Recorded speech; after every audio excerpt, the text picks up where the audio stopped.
The Pogues panic as they discover Terence is dead following the violent altercation involving him, Cleo, and Leitner.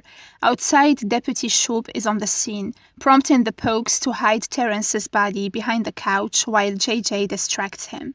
Shoop reveals that the police are investigating Wes's cause of death and questions JJ about the Pogues' whereabouts on Saturday night. JJ lies, claiming they were at home. Unconvinced, Shoop orders surveillance on the Pogues, suspecting they are hiding something.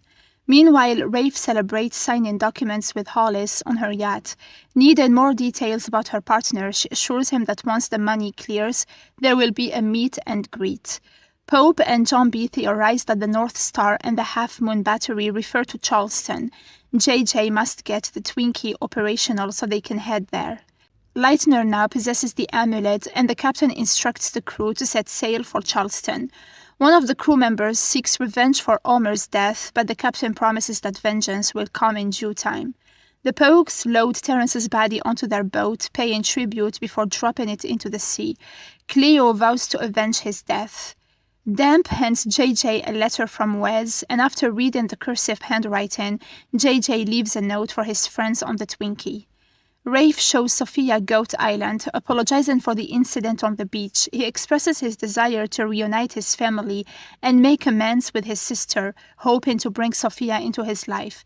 Sophia urges him not to go through with the deal with Hollis, but Rafe reveals he's already signed the wire transfer. He hugs her, assuring her that everything will be all right. JJ confronts Barracuda Mike, asking about his father Luke, while lying about having something valuable of Luke's for sale. Barracuda Mike agrees to pass along a message to Luke. John B. discusses their future with Sarah, dreaming of buying a house, getting a dog, and starting a family. She reminds him that she's only 19, suggesting they focus on finding treasure first to secure their future. Luke calls JJ, claiming to be deep in the jungle, but JJ hears Barracuda Mike's dog barking in the background. Furious, he storms into the house, where Luke apologizes for his disappearance, explaining that he didn't want JJ to get into trouble because he is a wanted man. JJ shows Luke the letter from Wes, which instructs him to ask about Albatross. Luke feigns ignorance, but just then, Shoop arrives to arrest him, forcing the father and son to flee by boat. Key tries to reach JJ while Rafe searches for his sister. He hands her his business card, offering assistance and reassuring her that he's not their enemy, but rather on their side.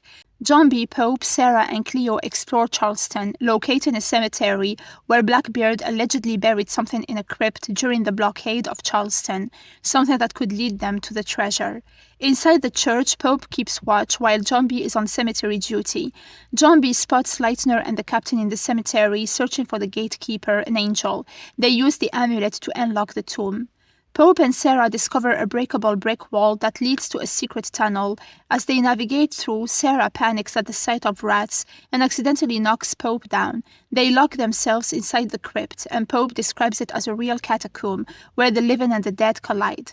John B. tries to warn his friends, but Pope and Sarah hear Leitner and the captain approaching. They hide as Leitner retrieves a scroll of parchment from a tomb, locking the door behind them with the amulet. Cleo spots Leitner and attempts to stab him, but he subdues her. Two bystanders shout at him to stop, and Leitner vows to kill her later. Just as John B. is about to shoot Leitner, he hesitates, remembering his father. Pope and Sarah desperately search for an escape, but the crypt starts filling with rainwater.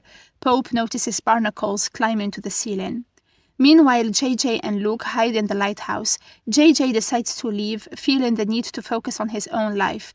Luke reveals the truth about Albatross, explaining that it was the name of the boat on which Larissa died. He discloses that he is not JJ's biological father. Larissa is his real mother, and Chandler is JJ's father, making JJ the grandson of Wes. The episode concludes with Chandler and Hollis gazing at Goat Island. She says it's going to be glorious, and the 5th episode ends.